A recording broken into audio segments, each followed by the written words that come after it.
Yeah, we'll just start with that. No, we can play it cool. This counts as playing it cool. Yeah. Right. Okay. Yeah. We're chill. All right, let's just intro.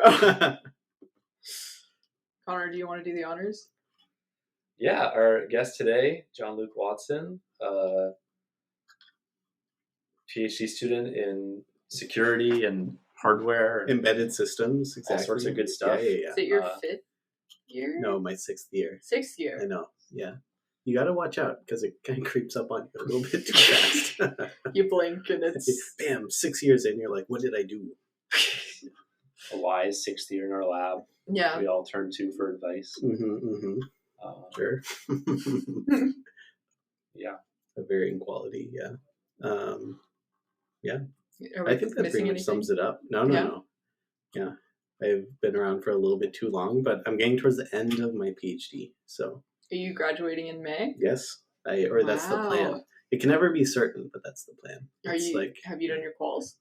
Yep. Wow. I did my quals. I lined up all of my research into a line, and the faculty were like, cool, and I was like, cool, and now, now I'm going to go off into the big scary world of like post PhD. How does it feel? It's scary. Yeah.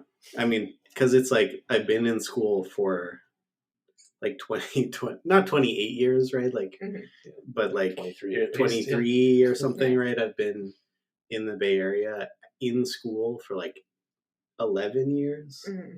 Yeah. So like, it's weird because your sense of like self and like what you're doing can shift very quickly. And then like, there's no more like path after this, right? Like, when you play grad school, you're like, I did high school and college, and now I'm going to do grad school, and like we'll worry about what's on the other end afterwards. And like, when that shows up, it's a little bit more, like just right in your face, basically. Yeah, I feel like that's a common feeling. Like if you go to grad school right after undergrad, it's kind of like you've continued on the default choice that a lot of people are like, that's the right thing to do, and you're like, nice, I did it. Yeah. And yeah. Which is weird because it's not really the default choice. Like you have to choose to go to grad school. But when you do it, you're like, yeah, this is what I should do, right? It's like, it's preordained. Yeah. So you said you put all your research in a line. Mm-hmm. I feel like it is quite common, a quite common problem for people to try to like, you have all this work that you've done over 6 years. How much of it actually fits in with each other? Oftentimes, like, maybe 2 or 3 papers are connected. Yep. Mm-hmm. How well connected is your line of works? They're like kind of well connected. So I in grad school, I worked on like 4 projects, and the first one didn't make the cut. So we were like, let's just like draw this line between 3 projects. And they all deal with like, like we're trying to build like cryptographic systems on like specialized hardware, be that like, in Prabal's lab, like one of my advisors, we work on very small microcontrollers. And in my other lab, the Sky Computing Lab, we work on like very powerful like GPU clusters, right? And so the scope is very different, or like what the constraints are very different. Like in one, memory is a constraint, and the other, like even doing relatively simple computation or energy use is a constraint. So it wasn't like very well like put into a line, but I don't know, it's kind of like it's a result of like what the discipline, like how the discipline does research. Like in biology, or if you do like research in biology, like your whole PhD is like geared towards like doing one thing, right? And it's very much set up so that like you may not solve cancer, but like 10, 15 years down the line, everyone doing a little bit will eventually like culminate in someone being able to stop cancer. And so your thesis can be like, I did like these 3 things that I hypothesize will like help us do some intermediate goal, and then you prove that, or like you think you prove that, and so bam, it's like it's an actual thesis. Like you have a thesis statement that makes sense. And computer science is just like, we're just trying to like do things. Like Yeah. there's no like real goal. Like there's no goal of like. Well, there is a goal. It's just not necessarily like a research question you're answering. It's not a very pure goal, because like in other disciplines, you're like, we're doing this so we can know how like biology works or something, or like how the universe functions. And then computer science, you're just like, yeah, like there are these guys over here and they wanted to do this thing like faster, so we made it faster, and like here we are, right?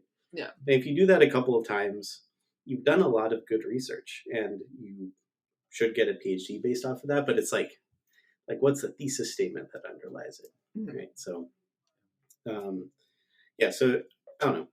It's kind of a weird concept. I think it's because computer science is like a very non-traditional discipline, but they still have to like fit within the framework of like, other PhDs, if that makes sense. Yeah. Because,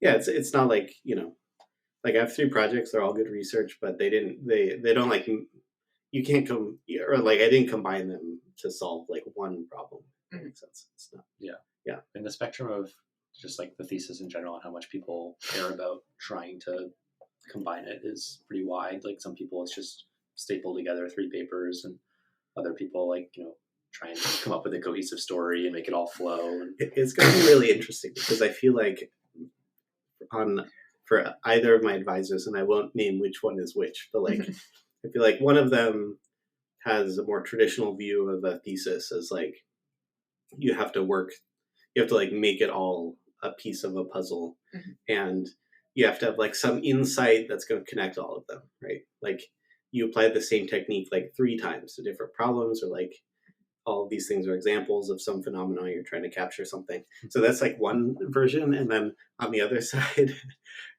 you've got the like, so you have like 3 or 4 papers, like you just like, chapter 1, chapter 2, chapter 3, appendices, bam, like staple it together, you're done, right? It's kind of weird because like, no matter which one you do, no one will read your thesis. Right, yeah. So it's like, why are we going through this in the first place? Because they exist to just be like, how far apart are the black covers like on the bookshelf where they keep all the theses or all the dissertations for the department, right? It's like, do they keep the dissertation somewhere? I don't like. Okay, so at the university, maybe they do. I think the library does. Yeah. Because I know yesterday, I'm sorry we didn't include you. We went to a field trip to the map library. Oh, that's so cool. Okay.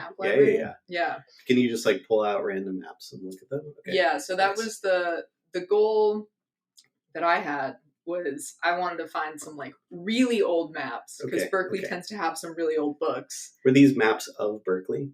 No, or maps just maps. anything. Okay, so I wanted to pull out I wanted to find a map of the world from like 1750. Okay. And then pull up a modern map and just like see they what's like, up. You can't touch that without white like velvet gloves on. So many of them were in cases.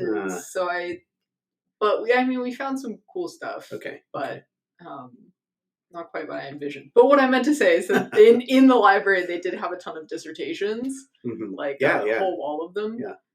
But for some reason, I didn't imagine computer science would have this. I feel like sometimes faculty members will have like all their dissertations from their students. Yeah, it's kind of sweet. Yeah. But I've seen conference rooms where like all the dissertations from like every student in the department since like 1975 or whenever the CS department started are like all in a row, and you can just like go and look at them. But no one has looked at them. It's like, when you go to a library, you check out a book and you're like, you look at the inside cover, and like the last person who's checked it out was, in like 1960, and you're like, cool. I'm like, I'm the first person to see this.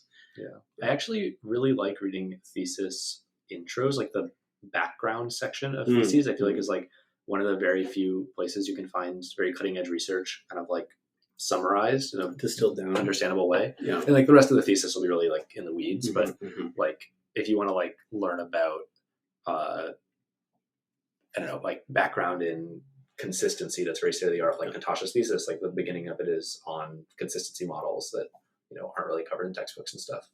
Yeah, it's good because they're not trying to present related work in the context of one project, so you don't get like this weird like angle on the field that is like really modified by what you're working on in a specific paper, but you get like a more like holistic view, which is nice. Yeah, that I don't even know how I'm going to do, because like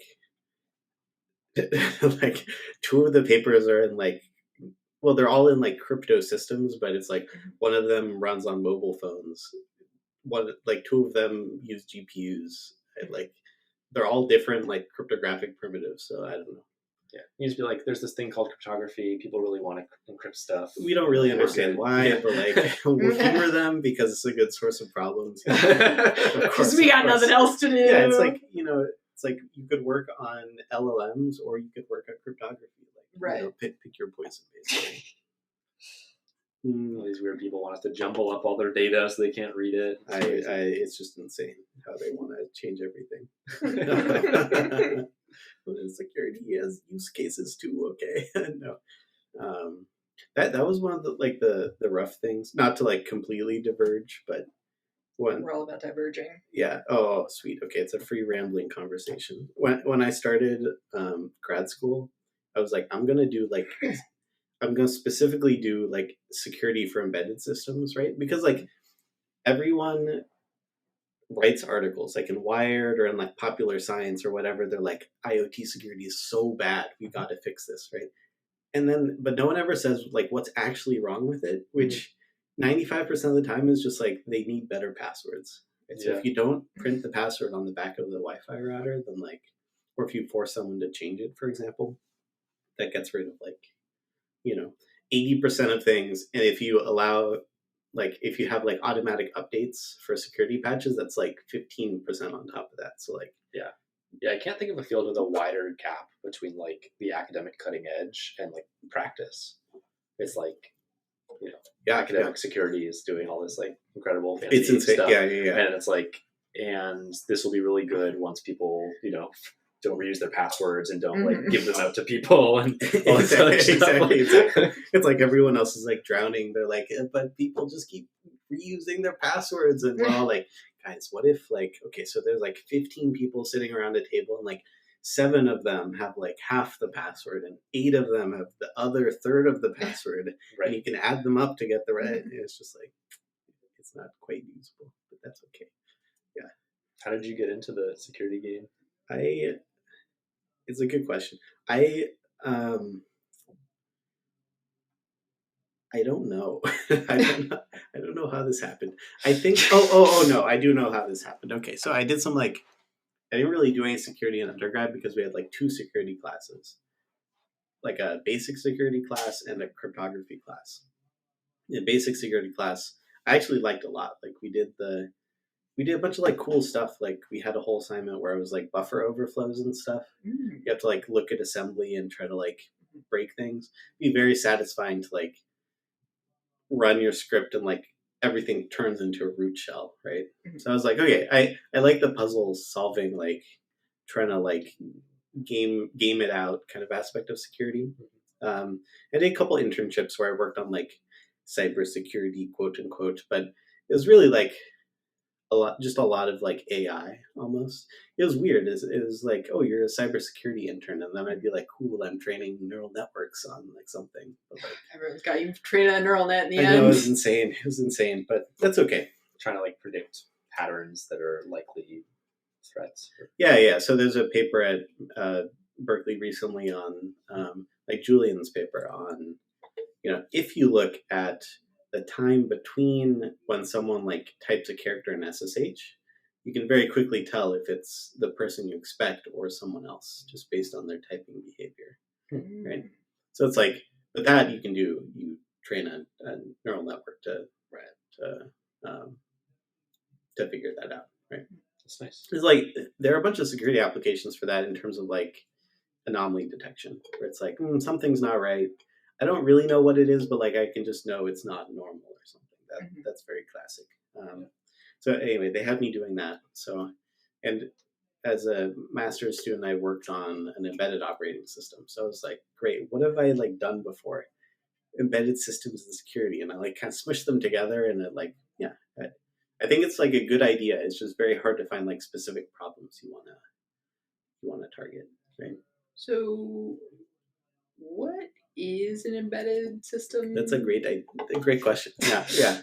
I like to think of it like the problem is everyone has a different definition of an embedded system. Okay. So some people are like, it's something without a screen, right? So like you can think of like a Raspberry Pi is like and that's pretty common. It's like kind of an embedded system. It's like pretty low level, small, compact. You could put it in other stuff. It's normally not like, it's not a laptop, like you're not using it as a computer, you're using it for something else. Some people are like, phones are embedded systems because they're like, they're not plugged into anything and they're small and power constrained. There's always some sort of constraint. I view embedded systems as like below that. It's like, if it can run Linux, it's not that much of an embedded system, right? It's just a small computer. Okay. Right? If you get below that, where it's like now the computation requirements or limitations, your energy limitations, your memory size limitations are in the order of like, you have like 2 megabytes of RAM, right? That's like new. It used to be like you had like 3 kilobytes of RAM or something, or you have like, you're running off a coin cell, or you don't have virtual memory. All of those are sort of limitations. Like once you get smaller and smaller, is kind of like what I see as embedded systems. So it's like little microcontrollers and stuff like that. Yeah, like little tags and like if you have like a board that does something. Prabal's lab does a lot of that stuff. They made like like really low power like location tracking systems. I'm just like stealing other people's work. I didn't work on this, but like other people in the lab worked on it, and I thought it was cool. But like, it was like you can make it low power by using this thing called ultra wideband, which is, there's a chip in iPhones now that does that and uses it to help with localization for the tags. But if you just like stay in one spot and you wait for a little bit, it's not like immediate, but you can do it with really low power. You can figure out where something is.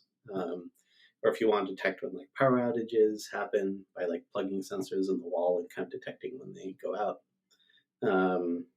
Yeah, stuff like that. I mean, it's really like IoT is like, yeah, this is kind of the way to think about embedded systems.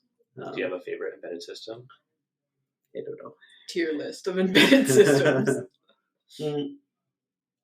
I will say the embedded system, or the suite of like microcontrollers that our lab uses, like the Nordic semiconductor chips, like like an NRF, now I'm blanking on the name, which really bodes well. Like NRF 52840 or something like that. Like the Nordic microcontrollers are like pretty easy to work with, and like they have good support compared to other microcontrollers. So if you want to use something that's not a Raspberry Pi, then you can use that for sure. Yeah. But anyway, yeah, they're like pretty finicky to work with though, because like it's not just software. It's like sometimes things go wrong with the hardware as well. Like I was trying to program something on a microcontroller that we had from ARM at one point, and I spent 3 months trying to like get a feature to turn on, and every time I would turn the feature on, the whole thing would just like shut down and reset, and I'd be like, what the hell is going on? Like, please. I was like, because you're inspecting your code, you're like looking in the assembly, you're like, what could I possibly be doing wrong? You're like looking at the board itself, you're like, maybe I plugged it in wrong, or like there's some wires that are off or something. And that turns out I just like emailed someone, they were like, yeah, sorry, we like forgot to implement that part. So like, obviously it's not going to work because it's not implemented on that chip. And I was like, ugh, that's rough. That was a waste of time. But yeah, they're difficult to work with in terms of like physical, like sometimes they just break for some reason. You're like, wow, that one's a dud, throw it away. It's like if your laptop just like, if it stopped working but it has no screen and like the LEDs don't light up, like sometimes, yeah, it's just insane. So I feel like typically people who touch hardware don't want to touch hardware. Yes, would you say? I like shifted. I over the course of my PhD, I shifted away from doing hardware because like the first project I worked on, it was like we were I was still working on like the embedded operating system, but I was everything was running on a microcontroller, and I was like, and it was like a new processor or something. We were trying to like use some security features. And that was a big pain. So I moved away from that to, work on GPUs, which is still hardware, but you can provision them on the cloud, and like they're well understood. They have programming model support. Like when you program a GPU, you're not okay, so to set up the GPU, you have to like write like very specific values to like 20 registers, and then it will work, right? That you don't have to do that sort of stuff.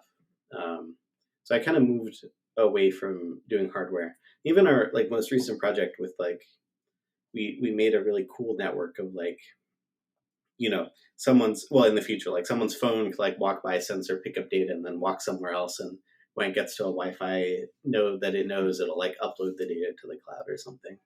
So even for that is like, we weren't trying to do anything fancy. We just used the software, or like we're trying to mess with the operating system. We just wrote an application on top of the embedded operating system on the hardware platform, right? We didn't try to stress its capabilities. Whereas before I was like in the operating system, like with the bootloader, like moving memory around like manually under the hood. It's like, it's like, don't do that. Yeah. It's totally different experience. Yeah, I don't know. So I kind of like shifted away from that. It's Well, yeah, I often forget that people still write in assembly for anything, because I learned assembly in college, and that's when I stopped using assembly. Lisa, no. Yeah,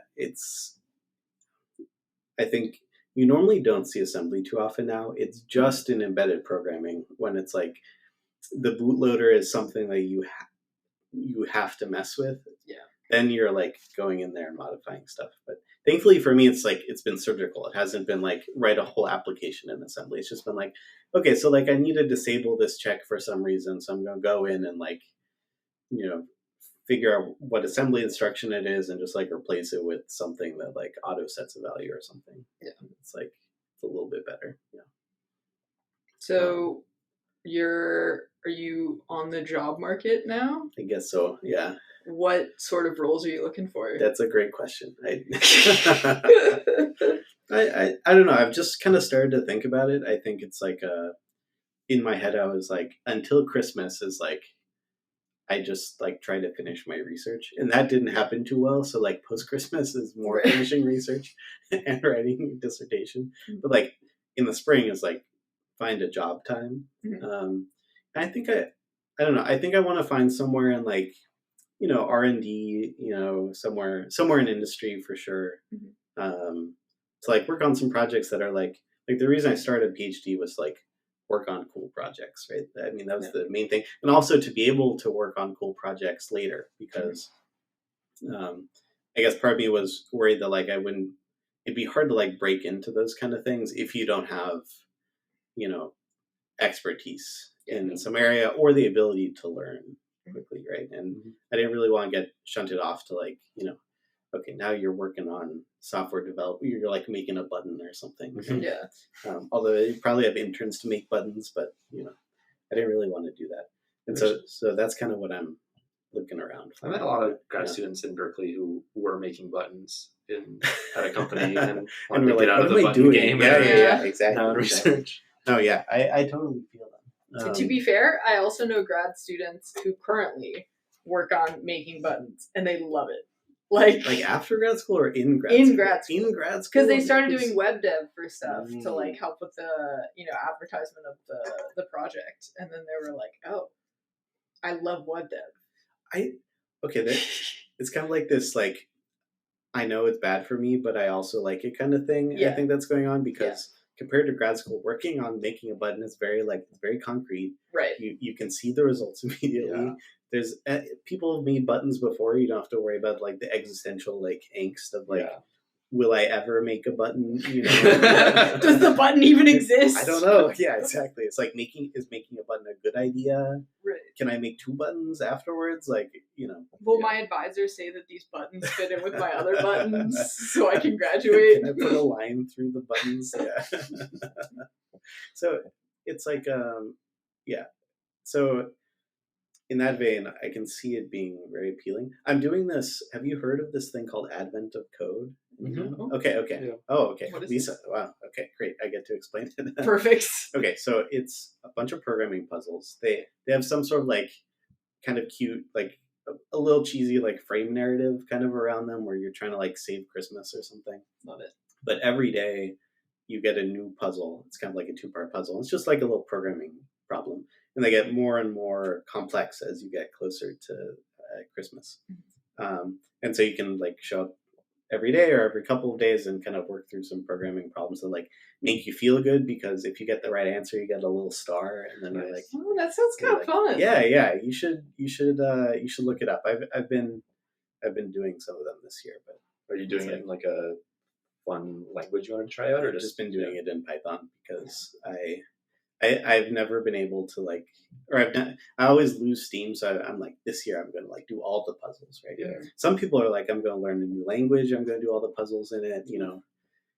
One of these years I'll be like, I'm just going to solve every puzzle in, assembly on a microcontroller, and Right. like, it'll like flash out the answer in like LED Morse code, and I'll have a camera that picks, you can do like whatever you want. But Yeah, on database Twitter, there's like people trying to do them all in SQL and in like data log and like that's a class. Damn. languages that are I challenging to do that. I saw this guy doing it in Excel or something. Oh, wow. I was like, okay.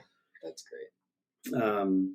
Yeah, it's kind of like it's a challenge you can make it as difficult as you want. There's like a global leaderboard that is like, if you're into like competitive programming, you can try to be one of the first 100 people in the world to solve a problem or something. But yeah, that stuff always seemed fun to me. I never got into it, but it always seemed like it's kind of fun. I think it's like they're short enough, and hopefully, and they haven't been that hard yet. I think if they get a lot harder, then it's like your willingness to sit through that is a little diminished. But it's kind of one of those weird things where it's like it's kind of like work, but it's like the fun version of work, because you are given the problem. It's like, it can be solved. There's just one input that you need to give at the end, which is kind of like refreshing after, Then you're going to love interviews. Sure. Yeah. I've done interviews before for internships. I loved when I was getting my software job, studying for software interviews, like the leak code puzzles. Like that was a blast for me. I think it's kind of fun. I think it's like modulated by, a certain sense of like why, like it has no bearing on whether you can do the job well or not. So you're like, you question a little bit why you're being put through it. Yeah, for sure. Yeah. But it's part of the process, and the puzzles are fun if you get them. If you get stuck, not fun, but like 50-50. Yeah.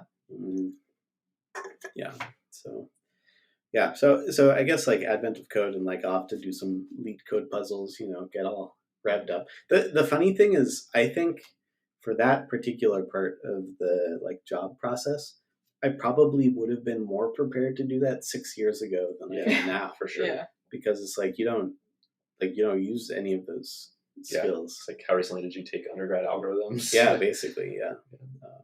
When I was like a sophomore in college, I did an internship where my internship was basically like rewriting this thing PhDs had coded up to like be better. I was like, oh my God, the PhD students don't even know how to code. This is so embarrassing. Like, and I did make it better, but I was like, oh my God. And now I'm on the other side of it. I'm like, okay, yeah. So like PhD students, like they could spend the time to write it nicely, but like they just don't have the time. So I don't know. I think I've definitely gotten better at coding since graduating.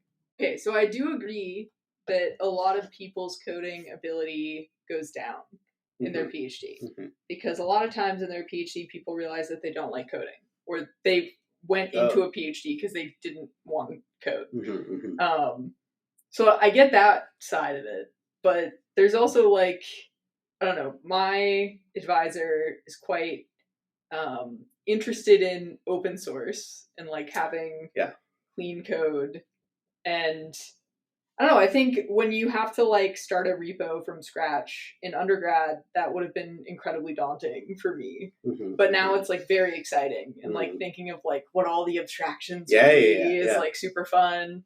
And yeah, I don't know. Like I've lost like the like algorithm type knowledge that I had in undergrad, but I don't know, maybe it's just me, but like the confidence that you get from being able to code a fair amount of things from scratch makes coding interviews for me like much easier, just solely because I'm much less stressed about it. Because you know you can do it, right? Yeah, which is sometimes incorrect, but yeah, that's fair. You always accidentally run into something sometimes, but I think it's like there's like a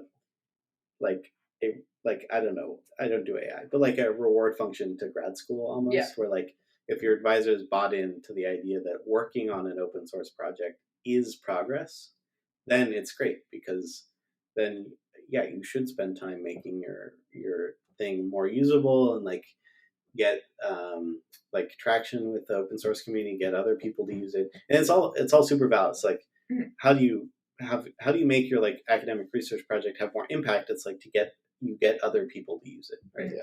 But the problem is like sometimes that's like it runs contrary to like your personal goal in grad school, which is to graduate. Right. Probably, there's very complex incentive structures in academia in general, but especially for grad students, like, you know, what your advisor wants you to be doing varies a lot by student, and that thing may or may not be the set of things that you need in your thesis. Yeah. Yes, exactly. And it's also like, it's just in terms of time. It's like, you may spend 20 hours in a week working on the open source project, which increases the impact of one project, but takes away time to work on another project. And so it's like, I see a lot of people go many different ways. I think I err on the side of like, okay, you know, I can come back and like make this nice later, but like, let's work on another project. And I think some people like, well, I don't want to name any names, but I feel like no, I'm not naming names. No, you'll have to bleep them out. I feel like some students who are like, okay, we're spending like almost all of our time working on maintenance for open source, for people in open source, which is just like to me, that's dead time in the PhD, right? It's like you just like every week you do that, you extend your graduation by a week. Yeah, that's a big fear of mine. With like I want stuff to like be out there and be used, but like I see people who spend a lot of their time moderating Discords and answering questions that like just takes up a lot of time. Yeah, it's a balance for sure. I don't think it's right to like ignore that and to like not try to make your project usable, but it's easy to fall into the trap of doing that too much. I agree. Like I think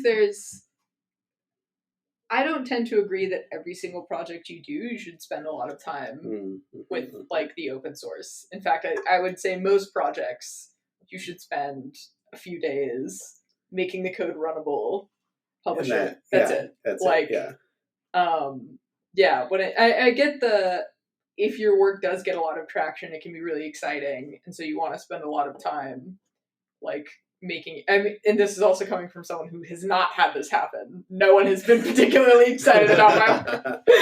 But I think I have seen it go to like people seem to just be like running a company, except they're not making money. And, and I think that might have adverse effects in terms of graduation. That's why it's, you know, a lot of time is fungible in undergrad. The other thing is like sometimes your advisor might not count time that you spend doing that as progress, right? So if you like, sometimes I feel bad because if I spend, you know, most of my week like fixing some code, right? Like in their eyes, like I haven't like nothing has moved forward, right? From that perspective. So it's like, it's almost like this weird thing where it's like, I'm going to have to like spend extra time, you know, working on working on the code that doesn't like count, I guess. I don't know. Maybe I have a weird way of looking at it, but like, I agree. Like I recently finished a project and we worked on this website for like not a whole week, but like working on like the website and the code release and like all of that. And then I met with one of the professors I'm working with, and I like remember right before I went into the meeting, I'm like, oh my god, like I didn't do anything. I can show him this website and ask him for his feedback, but like it does feel like, although it's very personally rewarding and it is like definitely very useful, from a research point of view. It's weird. The incentives are kind of weird in that way, but it feels good, right? Like you want to do that sometimes. Right. So I don't know. It's tough to balance. So you mentioned that you wanted to wrap up research, but maybe it didn't fully pan out. Yeah. Before we pressed record, we were talking a bit about how there was a deadline yesterday. Yeah, yesterday. That you were thinking about going for, had planned on going for until a month ago or something. Yeah. And then decided against it. Would you mind explaining, how do you decide when to kill a paper? That's a good question. I think it's when you, I think it's, this is like CS specific, but when you're still implementing stuff before like the week or 2 weeks before the paper, it's just not good to submit it. Yeah. And that was the case with this. Is like we didn't even, I wasn't at a point where I could run a good evaluation on, like, it didn't really work. So I was like, well, this is not gonna work out. On my first project I did in grad school is like my poster child of like things you shouldn't do, I think. Because for that I submitted it, like before I worked on anything else, I submitted it like 3 times, right? And every time it was like a week and a half before the deadline, I'd be like, oh crap, we have to make this deadline. And so I'd like hurriedly, like I'd start pulling all-nighters, the design and like the scope would like change drastically overnight because, it's like you think what's going to happen, and then you start implementing it, and then stuff pops up, and then it gets more and more complicated. And then it's like, you're like rushing to do it evaluation, and like, what if it like doesn't work perfectly? Then you're like fixing stuff, and it's like then a little brittle. It's very brittle. Like you're hard coding everything in a way that is like very hard to recover after the deadline, right? Because it's like you have this huge peak of activity, and then you like don't want to look at it for another month, and then like all this like in-state knowledge of like what is even going on is like totally disappeared. And you do that once, and then you do that like 2 more times, and by the end, it's just like everything's a mess. There are like file names with like numbers at the end of them.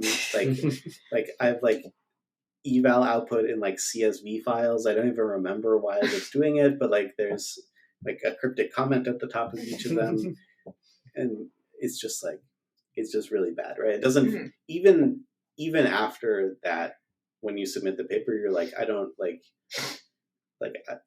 it's not fun. Like I don't like the research anymore just because of that process. It's like, it kind of sucks the joy out of it. And also it's very brittle. So it's like hard to, you want to open source it. There's a lot of technical debt built in. And so the way I kind of like deal with that is like before a deadline, I will still push to do work, but I'm not like, I'm not making like big design decisions because of time pressure. Right? So if it gets to the point where something doesn't work or something, I'm like, it's okay. I wasn't gonna like, realistically, it wasn't a good idea to hit the deadline anyway. So let me take just a little bit of time to think about how I want to solve this before like deleting files or like, doing something crazy. Yeah.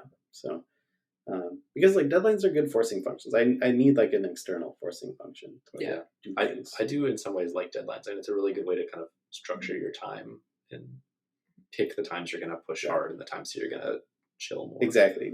And it also like, I think it helps with the project. Like when there's a deadline, you suddenly realize what parts are important and what parts are not important. As much like prioritization happens a lot. Absolutely. But yeah, it's there's no point in like destroying the project and destroying your like mental sanity. Right. Like in COVID for a deadline, I pulled 2 all-nighters in a row, and I normally don't. I normally like go to bed before like midnight, right? So like just like a disaster. My dad and I, we were in the grocery store, and I just like pull like 6 of those like Starbucks like cappuccino things off the shelf. That takes me back to undergrad. Yeah. He's like, holy shit, this is not going to be fun. And I was like, yep, you are right. Yeah.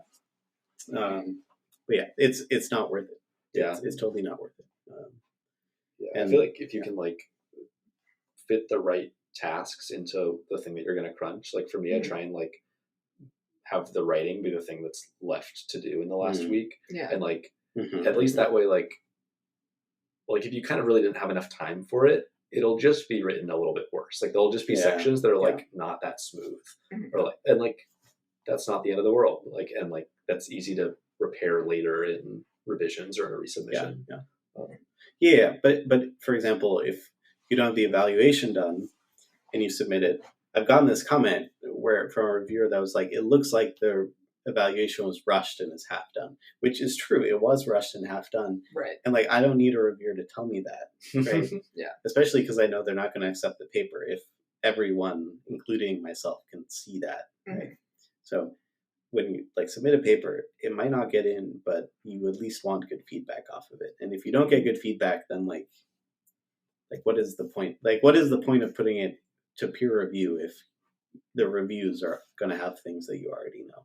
So peer review has not been completely broken in security, is what I'm No, because they don't have the volume problem that AI has. So people actually like, I think systems reviewers are pretty good. They actually read the papers and they try to understand what's going on. Yeah.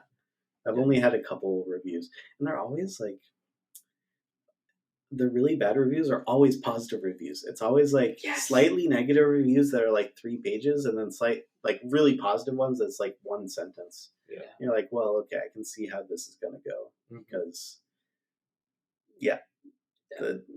the amount of enthusiasm on either side is like pretty obvious. Yeah. I got a paper rejection recently where all 3 reviews was 3-week rejects, and like all of them were positive and encouraging, but that was really interesting because I've had a lot of accepts where there were a lot of very negative reviews mixed in there, and I was like just reading them, I would have been like, oh yeah, like we nailed it, like papers accepted, but then like no one was like quite jazzed about like the whole thing. But how do you feel about those reviews? I emotionally it felt good. Like sometimes I read reviews and I'm like, oof, like that doesn't feel good. Yeah, and like these were like they liked the ideas, they liked the writing. They're like, oh, like I want, another experiment here, another experiment there, like very tangible stuff. So it felt good. I mean, it's disappointing that they got rejected, but I preferred that to a lot of other reviews. It's like the existential reviews, like I'm not sure what the point of solving this problem is. Like I just like don't see this approach working out. Those are like, that is rough. I also get the this is just this other work framed in a slightly different way and applied in a slightly different setting. Yep. Like, It's just. But I asked this question because I try to write. So I review for conferences because ML will take anyone with a pulse and review. And I try to write like generally positively. It's just like, like a normal conversation or like giving criticism. Like you provide some positive like feedback. I really liked XYZ, but I think you need XYZ to really get this to a point where it's in submittable or like acceptable form. You gotta do the compliment sandwich. Right? Lots of positives. The bulk of whatever you were thinking the bulleted list of everything that's wrong. The negative stuff. And at the end, you're like, but it was a really good paper, so like you should submit it again. Yeah, and I've gotten, but so I tend to do that, and I have gotten multiple times where authors have gotten mad at me because they're like mad that I didn't give it an accept because I was complimenting it. Oh, they're like, you said you liked it, so why didn't you? Yeah, they were like, given the tone of your review, we're incredibly disappointed that the reviewer gave it a weak reject. And I was like, well, I could be meaner if you want. Yeah. Like, all right, strike everything I said. That's good. Just the bad stuff. Oof. I take those friendly reviews every time. Yeah. Like and the review process can be fairly painful, and it's good like any attempt to soften it is good. Mhm. Especially for like early stage grad students when you haven't Yeah. submitted that many papers and like each review feels like that much heavier. It's Yeah. like Especially it's a critique if, of like everything you've ever done. Right. You know? Yeah, especially because if it's your first paper, like that is everything you've ever done, right? Yeah. So the other thing that is weird is like if you reject a paper, that adds like 4 months at least to the timeline for this paper, right? Mhm. And it could add, if it's very specific, it could add like a year or something. Yeah. So it's like, I wish it's something people took a little bit more, With weight. with weight, some gravitas or something. But it's like, but there's so many papers that people are like, they're just trying to like get through them. Yeah. That's why sometimes it's better, even better to have a grad student like sub-reviewer than a faculty reviewer, because they at least spent a lot of time like looking at it. I don't know. One I see that's like difficult is if someone like really questions the research direction, but it's like the direction of like your entire lab, right? Like your advisor and all the people around you, like on that direction. It's like, what do you think a first year grad student is going to do with this feedback? Like, are they going to convince all the professors to completely change the lab direction? Like, there's nothing you can do. Yeah. I had a review recently that was like, I actually liked a lot because they were like, blah, blah, blah, looks good. Like philosophically, I don't agree with like what you're doing. Mhm. If that like not quite that aggressive, but like, I don't know. Like, I don't know if I would pick this approach.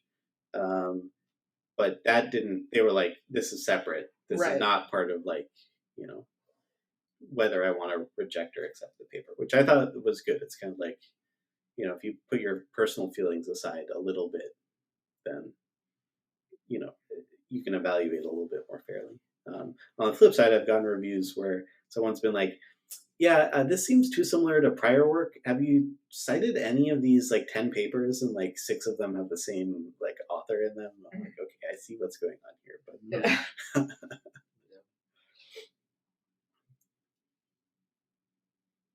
it's tough out there. Yeah, it's just it's a difficult process. And it is. Yeah, everyone involved doesn't have enough time on every side. Yeah.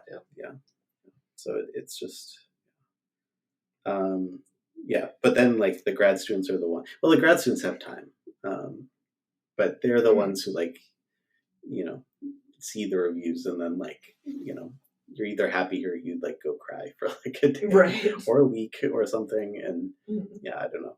Getting reviews back during COVID was like extra depressing because like you weren't in lab, you weren't talking to anyone, you were just kind of like holed up in your room and like,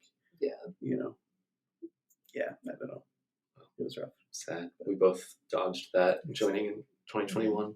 I mean, I was submitting papers during COVID, which sucked, but those weren't that.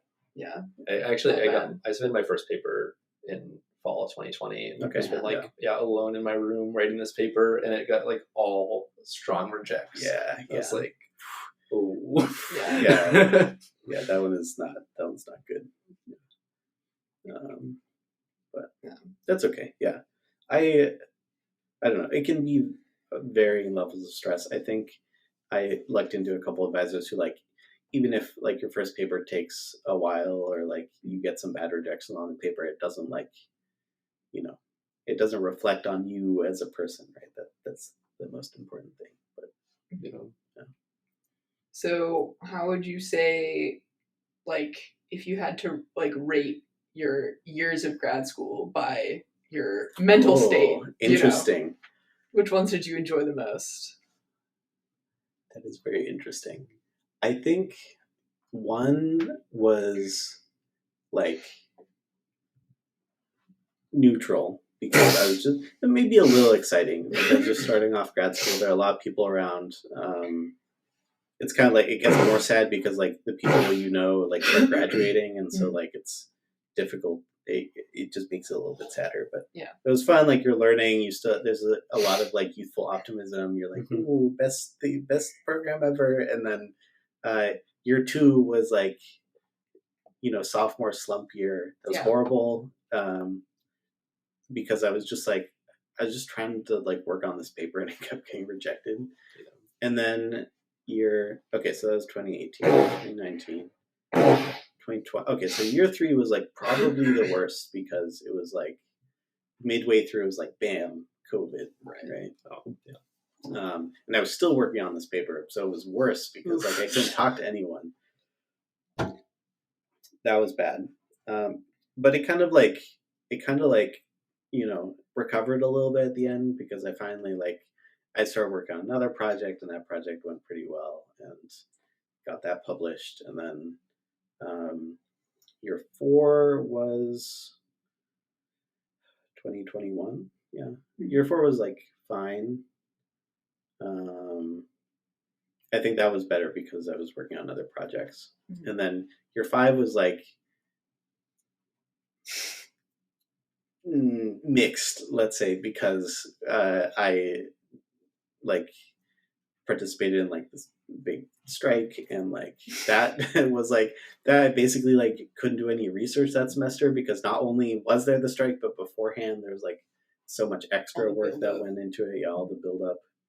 And then this year I think has been going pretty well because I did quals. I like everyone's like, you can probably graduate, and I'm like, I can probably graduate, and so like out of nowhere the end of the tunnel has appeared. I'm like, please. Yeah. Would you say this is your best year? Yeah, probably. Nice. Yeah. I'm having a decent year, I would say. Nice. Yeah. Mm-hmm. Yeah. My year 1 was really fun, and I remember like a lot of the senior grad students like, how are you liking grad school? I'd be like, it's awesome, having a great time. And they're like, yeah, year 1 is like that. Like, it gets worse. Yeah. It's like, damn. Which I will say, freaking hate those people. Yeah. Not like those people, but like, why? Yeah. Like, why kill the vibe? Yeah, you don't want to kill the first year vibe for sure, but it will happen. The sad thing is it will happen. Yeah, right, like at some point, worse, second year was worse. Yeah, I'm still having fun. I don't know. Yeah. But like, I feel like second year was when it kind of like set in that like a lot of the work I did in the first year was useless. And, yeah, that's fair. That kind of optimism went away, but it's still like, I don't know, still having a fun time, still great people, still fun projects to work on. Yeah, it's definitely kind of like you started on a bit of a high. It's like there's a lot of like very deep canyons and small hills, and then like at the end you graduate and you're like, okay, so like I wouldn't do it again, but it was fun while you did it. Right? Fun while it lasted. Exactly. Like the holistic experience is fun. Ish. Do you have advice out there to people who are trying to decide whether to do a PhD? Who do you think it might be right for? Yeah. If anyone. No, there's some people who it is the right choice for.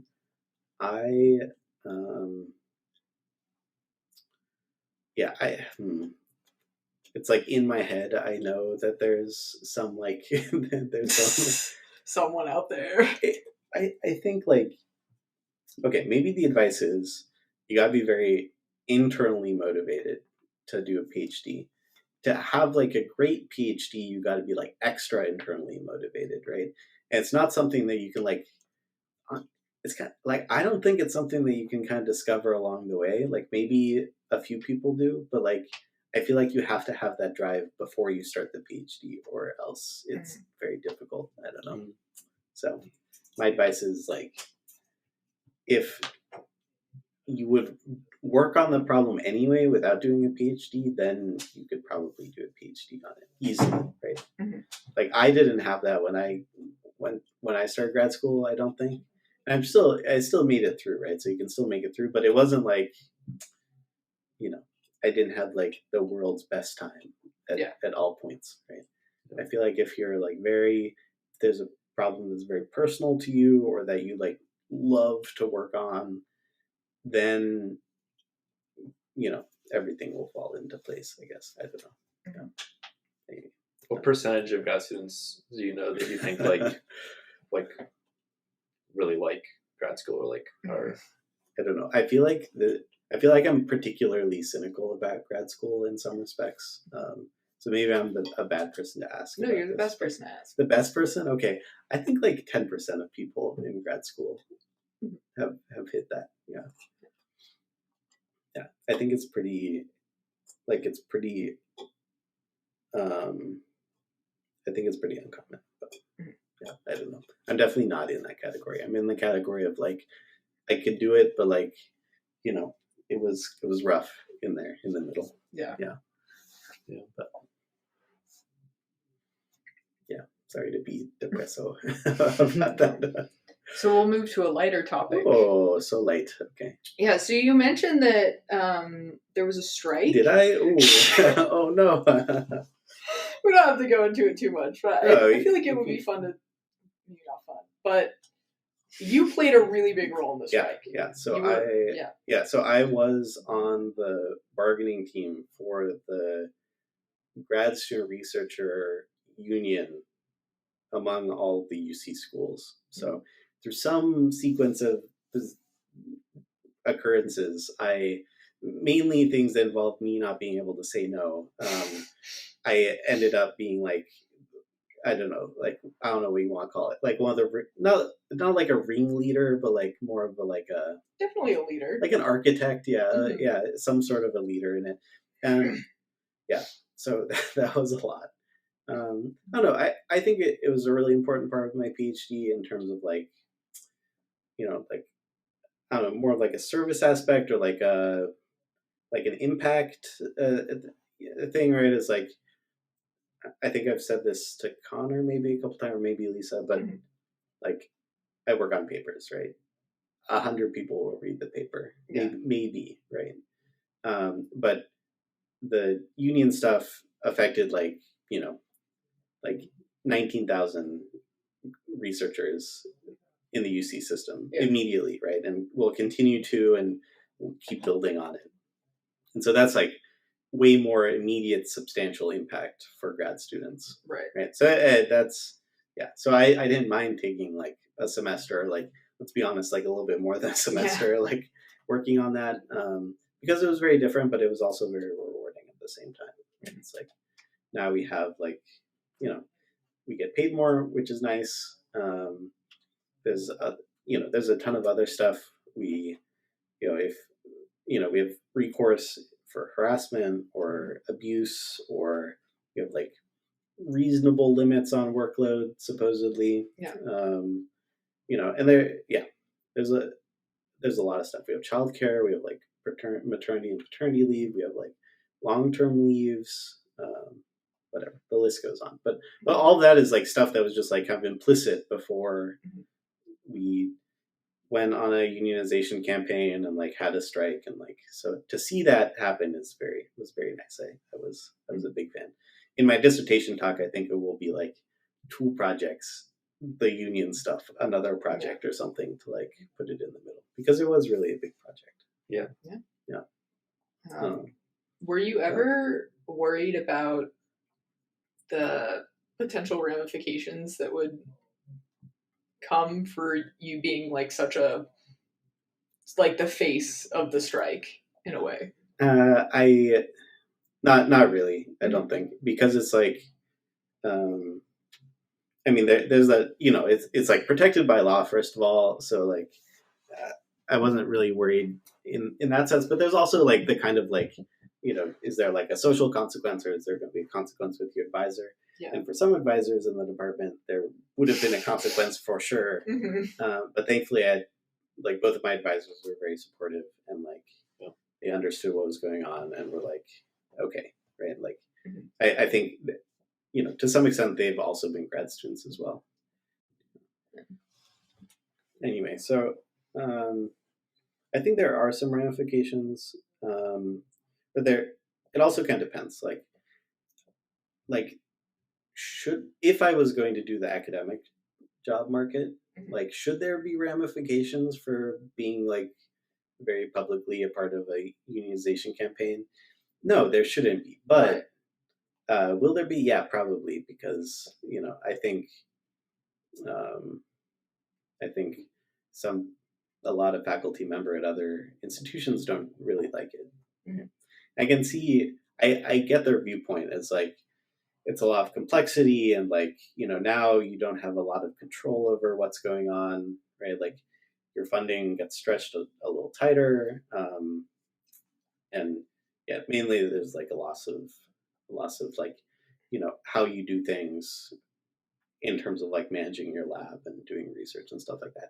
But on the flip side, I would argue that a lot of PIs take advantage of that control to make being in grad school a much worse experience. Yeah. So like, you know, like, should you really get, you know, like there's, I don't even know what I'm trying to say like, there's kind of like this weird concept of like, you will get paid a lot less than your industry counterparts for doing more work. But it's going to be worth it in the end, right? It's kind of like this weird, like I don't know, like exchange thing that is very common, or like you're going to work, but also I'm going to be like, you know, needlessly like aggressive or like controlling or like, you know, because that's just how grad school works, right? And like when I was a grad student, that's how it worked. And like, this is, you know, this is the system that molded me, so I'm going to do that, right? And I have complete control over like your funding, and like, I don't want to go off too much on that. But yeah, grad school is weird. Like normally, like most of the alternatives to grad school are, you know, someone pays you money for some amount of hours of work, and it's like fairly clear what the deal is. Like grad school, it's all very wishy-washy. Like what are the expectations? What is like, what are you getting out of it? I don't know. It's all weird. And sometimes that can be good, right? Because it's like, okay, you have a lot of freedom to do whatever you want, right? You're not profit motivated. You're not like managed by a company. Like you can kind of explore things. You can take risks. Like it doesn't always have to work out, which is okay. But like sometimes, and a lot of times, that freedom can be like misused, right? Where it's like, well, so like, you know, it's not you're not working for like a real company, and you can't really go anywhere because you're here for 6 years, so or 7 years or whatever. So like, you know, our research doesn't take holidays, right? I'm going to need to see you in lab on like Thanksgiving, right? Because like, illiquidity is like a funny thing of like, if you're at a job and you don't like it, you just go get another job. You know? Exactly. Especially in software, like they have that flexibility. And that's not really a thing in grad school. You get your one shot at doing it with whatever you're with. And, with whatever and it's hard to figure out if it's going to be a good environment or a bad environment before you show up. Right. It's like, you know, you want to do the work, right? Like obviously you're in grad school because you think it's interesting. You want to put a lot of time and effort into it because that's what builds a PhD. But you like, you know, you don't want to get into a situation where you don't like you're no longer in control and like whatsoever, and you can't say anything and you can't leave, and that just leads to a lot of really bad situations. So anyway, there has to be some balance there, and I think that having a little bit more like ability to just, you know, have some guarantees or have something backing you up with the university is very useful. And it will be good. I think it'll be a good framework. Like right now, like something that I wish we had gotten from the university was like a fund for like transitioning between advisors. Like if you show up to lab and like it just doesn't work out, then, you know, there should be some sort of ability for you to change. It's kind of like changing a job, right? It's like if you show up and like you can't change companies, like you should at least have the opportunity to change jobs without worrying about like losing your funding, because that's a major thing. It's like, oh well, if you don't like it here, you know where are you going to get the money to fund your grad school, right? That's how bad situations happen. So, I know there's a sort of a nonprofit of some sort that some professors are involved with for kind of cross school transfer. Like they like help you like go to another school for a semester and try out a different advisor or something. So like PL researchers I know that's involved cool. in that. I don't know the details, but like it seems like a really good idea. Yeah, that's nice. Yeah, I mean, I do. It does seem. I get it and I don't get it. Of like, you come in, you're assigned, at least at Berkeley, you're assigned a temporary advisor for a year, and it's under the guise of like you can go shopping around for advisors, and then at the end of the year you need to like declare some permanent advisor. in my experience, in reality, whoever's your temporary advisor is like usually your permanent advisor. Sometimes people add another advisor, but in general, like there is somewhat of a culture of like, if you're a first year and you try to take initiative, you can talk to other professors and they know you're a first year. So like maybe they'll have it in the back of their mind that you might be thinking of them as an advisor. But I know people in like their second or third year who were thinking about switching, who it's just quite awkward to come up to someone and ask, will you fund me for the rest of my PhD? Yeah. Well, it's all about the money, because what they don't tell you, or what they don't bother telling you or something. I think it's so that you don't worry about it too much in your first year. But when you're admitted to grad school, your temporary advisor committed to funding you throughout your PhD, right? Mm-hmm. So it's not really temporary. It's like your de facto research advisor, right? Mm-hmm. And if you want to switch, yeah, you can switch, but that, like, you have to replace an already given funding guarantee with a new funding guarantee, right? And a lot of PIs who like you might want to work with, if they didn't admit you to start with, right, they're probably not looking for a student, or they don't want to take another student, right? So it's like, do you really have free choice to switch advice? Not really. Mm-hmm. It's like, I don't know. Yeah, they don't really explain that, so you don't really like understand the subtext that's going on. Absolutely. Yeah, I feel like it's kind of implied that you can kind of shop around, but I know very few people who actually switch from their term advisor.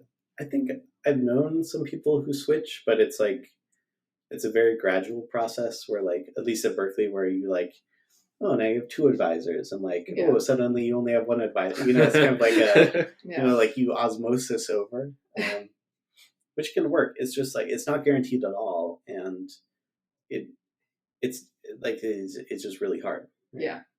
Especially if, you know, like, let's say you're trying to get out of a really bad situation with one advisor, right? Mm-hmm. You know, the well for finding other advisors has already been poisoned by, like, you know, it could be, I'm not saying that it will be, but like, you know, faculty talk as well. So like, now you're fighting that dynamic, and like, you know, it's hard to cleanly shift like that. Right? There's a lot of like drama that I don't think even the grad students are aware of between that as well. Yeah, definitely. It's not. Yeah. Now, if money weren't an issue, where it's like you get a fellowship or something for like a year or something, you know, it would be easier to like go and work with someone else for that time. Yeah, I had try it out. Yeah, I knew someone who has an NSF fellowship, and they really wanted to. They had a quite a bad situation with their advisor, and they were looking to switch, you know, somewhat later in their PhD, and I think partially as a benefit of like they don't have to actually fund her. Like all of the professors in that area actually met and were like, all right, who has space to meet with this person and advise them, which I thought was very like sweet and made it, you know, but it is a bit of a different conversation when it is just, you need to meet with this person once a week and like get to know them and shape their research direction and then pay them. Yeah, exactly. All sorts of weird situations with that. But it's also like you just don't know the rules. Right. When you're doing it, right? So like, how do you make it happen? But, you know, I don't know. It's like the fine thing is like when you visit grad school, do you do visit days, or was it mainly on the same Zoom calls for a lot of... Yeah, that's how we met. I mean, that's how I found my first roommate in grad school. It's like we saw each other at several visit days in a row. But it's like, if you ask someone from the department when you're visiting, you're like, how easy is it to switch advisors? Like, they'll be like, yeah, it's super easy. You know, like, this person switched and this person switched. And you're like, cool, that sounds great and utopian. Yeah. But you're not really in the right frame to like critically evaluate whether that's the case or not. Yeah. I don't know. In my experience with visit days, I feel like there's a lot of students who are kind of selling a bit the school, like putting you know, trying to hype it up, or like just like the students you get put in the room with are the students who are have the most positive feelings about the school and the advisors and stuff. Mhm. And then like there's other students who will like shoot a lot straighter, but you might not find them during the visit day process necessarily. Or if you do, sometimes they're keeping a little bit of a low profile. I mean, again, it's like incentives, like sometimes you want students to come and work in your group because having other students is nice, right? So it feels, but at the same time, you're like, it's not all like, ponies and rainbows. So like, how sometimes like I feel like I want to balance those two things. Like, there's some good stuff, but also bad stuff. So like, but I don't know. Yeah. Sometimes you do really need to be like, based on what you're telling me, this is like not going to be the grad school for you. Yeah. Sometimes they need to hear that, but also sometimes they don't listen. So I've told a couple people that, and they did end up at Berkeley. So it was like, sometimes it works out, but like sometimes in retrospect, they're like, that makes sense. I should have gone somewhere else, but But I've like seen other grad students like say like, oh, like you shouldn't have said that to that visiting student, like you're making Berkeley look bad. I think that's like, which is weird to not me. cool because like it's like that's like 6 years of someone's life. Right there. Why'd you decide to come to Berkeley? I like the people in the lab. There are a ton of really good students in Prabal's lab who then all graduated like 2 years later. So how did that work out for me? But that was the initial reason. And also I was like, I like the idea of staying in the Bay Area, and like I felt like what I wanted to work on would be like I'd have the most freedom to do it here. Like a couple other grad schools, it's like, it just didn't like quite mesh, right? Like I'd have to work on something a little bit different, and I didn't really want to do that. So but I don't know. For me, it was lab dependent. For some people, it's like advisor dependent. Do you have a good visit day story? Can we live vicariously through your in-person? Oh God! Days? Did you guys stay up all night? Go out? No, anything? No. Do you want like a sad story about Berkeley? Sure. Okay, so like I wake up right from the person. I was like staying at a grad student's house. And the person was hosting me, and I walked to Soda to like do the visit day stuff. I think this was from like far like south side, like over to so it was like quite a walk.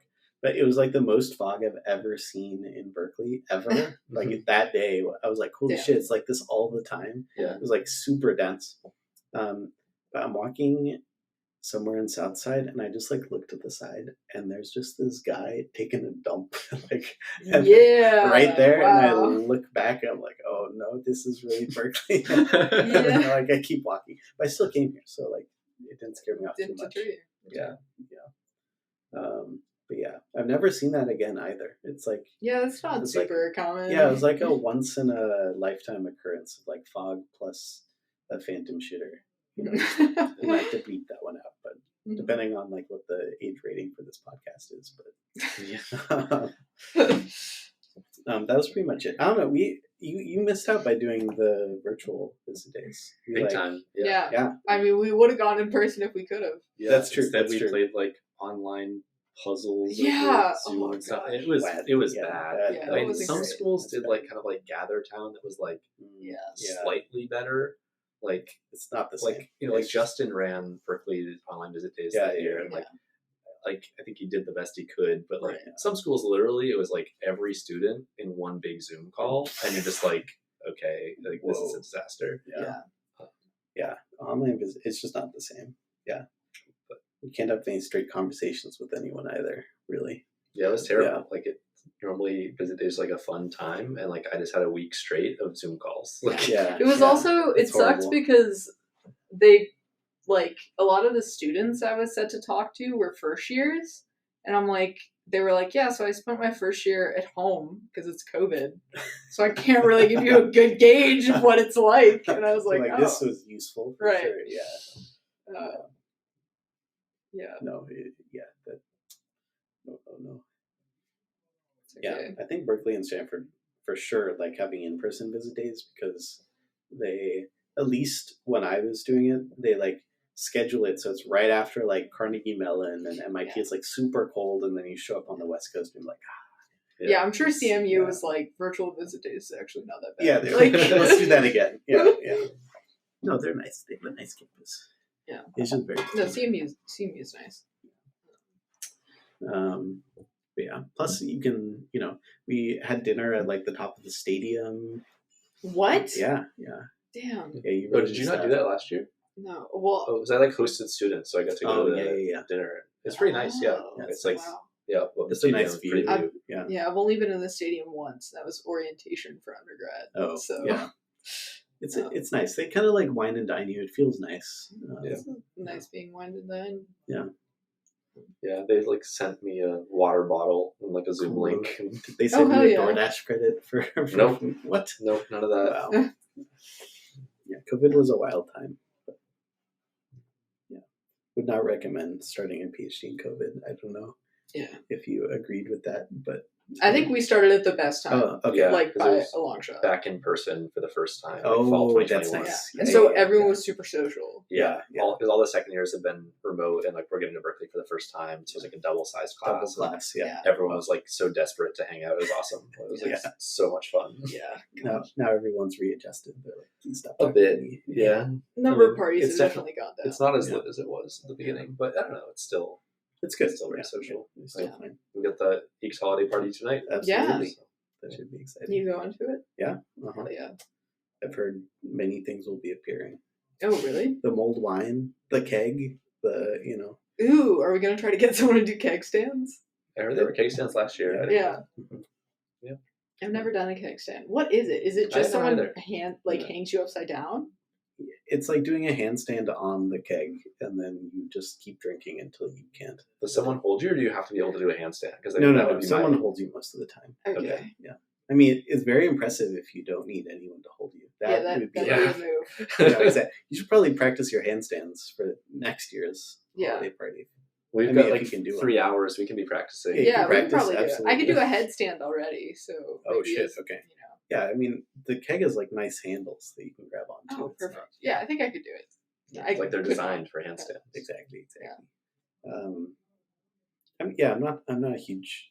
I don't personally partake, but Mhm. it's a good draw for attendance for sure. Yeah. Was there a big party culture at Stanford when you were there? I'd say so. Yeah, I think it worked because it was undergrad, so it's different. Yeah. And for legal purposes, no underage drinking occurred. Right, of course. But a lot of underage drinking occurred. Was like everyone lived on campus, so I think it kind of, allowed people to socialize a lot more. I think at Berkeley, I look at the undergrads; they seem so sad and like so Can stressed. confirm. So stressed. They everyone's kind of living off campus after the first year, so it's a lot more fragmented and. There's definitely Yeah. not a sense of togetherness at Berkeley that Yeah. I've seen at schools like Stanford or MIT that house people. Yeah, I wish they would build more housing for sure. Yeah. That would be sick. That'd be great. Would love that. Would love that. Yeah. It's okay. What are some good concluding thoughts? Concluding thoughts? We can do the lightning reactions to stuff. Oh. Yeah, we could do that. Oh. That sounds like a a great fan idea. favorite. Uh-huh. Okay, how do podcast I format. react? Oh, so like we'll just like say like kind of like CS topics that Okay, are okay. maybe popular or whatever, and you like say like whether you think that they have legs or it's like Okay, it's okay, over okay. height It's general. or whatever. Yeah. So we'll Is start with the obvious first one. Can you guess it? LLMs. Yes. Yes. A little too hyped right now. Mm-hmm. Yeah. They're kind of fun, but too hype. Too hype. Yeah. All right. Homomorphic encryption.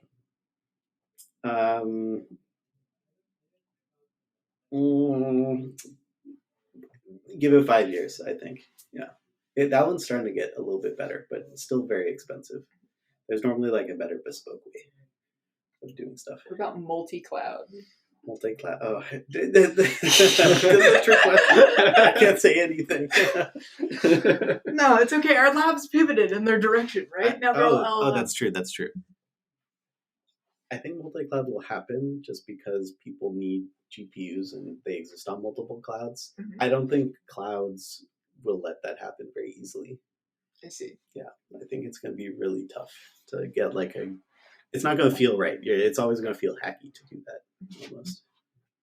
What about blockchains? Yeah, I was supposed to say NFT. No, NFTs massive hype. They're on their way out anyway. They already realized that was stupid a little bit. Blockchains, no. I don't think so. No one's found out, like, no one's made a good use case other than, like, buying drugs on the internet. Like, yeah, that one I'm not very sold on. But. With formal verification, like SMT and stuff like that.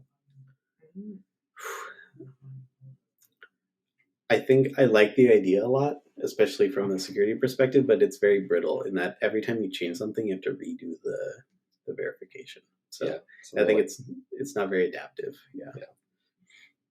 That's my main problem with it. You think about like no code and like like natural language or like graphical UI interfaces to things that people write code for today. Oh, I think that definitely has legs. Like if you like, how do you make a website now versus 10 years ago? It's completely different. So like some of that stuff I think is good for, just letting more people do computer stuff. But it's also like, it has to be limited in some way. So if you want to be like truly expressive, you have to write code to do it. Yeah. And no, using LLMs to do it, no. I just don't trust that it's going to be right all the time is the problem. Do you think that it's still going to be kosher to train on whatever data you find in like 5 years? Like training on all of the internet?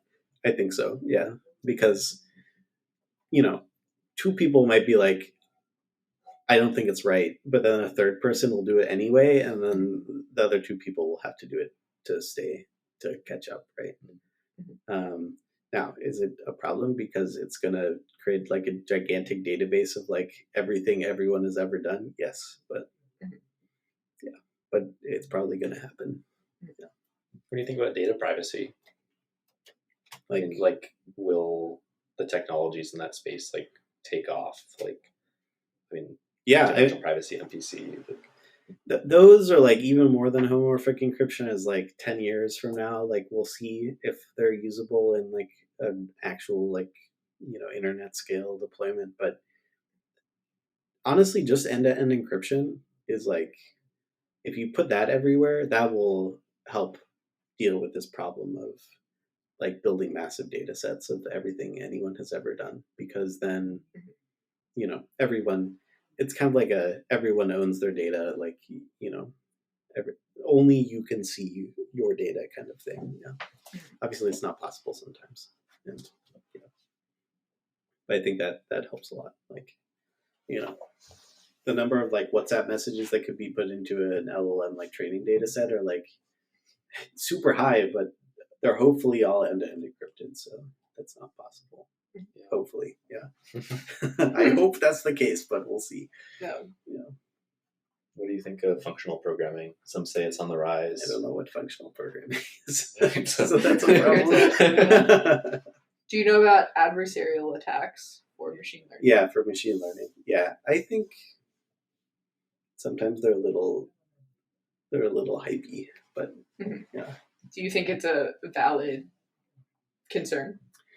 Yeah, I think it's a valid concern. I think that, personally, I don't think we should really build that many systems that like have AI in the core, if that makes sense. Yeah. And so it shouldn't be a critical concern from that perspective in terms of like I should never have an LLM drive a car, right? Hopefully, but Yeah, do you think that would be a reality? Do you think people will not make machine learning a core part of their system with minimal stopgaps? safeguards. I would hope so. I don't know. I think they'll all be like, government regulation is limiting what we can do, so we're just going to do it anyway. Which is kind of sad, but I hope they don't. Is there anyone else you think we should get on the podcast who you Yeah. want to hear? Yo, you already got Shashir, so We that's the hot takes are already there. Yeah. Some other grad students. Yo, you should get. Is this part of the podcast or? Yeah. Well, Oh, we okay. can cut it. You should know. It's like an ice bucket challenge. You should get Alex Grenzel on this podcast. Oh yeah. Yeah. I think he'd have a lot of great thoughts about PhD and like those deep existential questions. I think it'd be a really good conversation. Awesome. Yeah, I'll ping him about it. Yes. Recommend. Yes, Say this is the exactly. best however long it's been in my life. Thinking about computers. Right. TM. TM. Oh, there's a trademark now. Okay. Well, patent pending There or will whatever. be. Yeah, exactly. Do you have anything you want to plug or things out there you think people should check out, or where can people find you? Yeah, you can find me at this is like the Zoomerest domain name ever, but Jean-Luc.io. That's Damn. good stuff. Yeah, exactly. You can find me there. I am looking for jobs, so you can email me. And yeah, you can check out my research, which is linked there. Nice. Yeah. Well, gotta prep for this holiday party. Gotta learn how to Yeah. dance. Okay, Yeah. keg stand time. We should definitely go get me hired.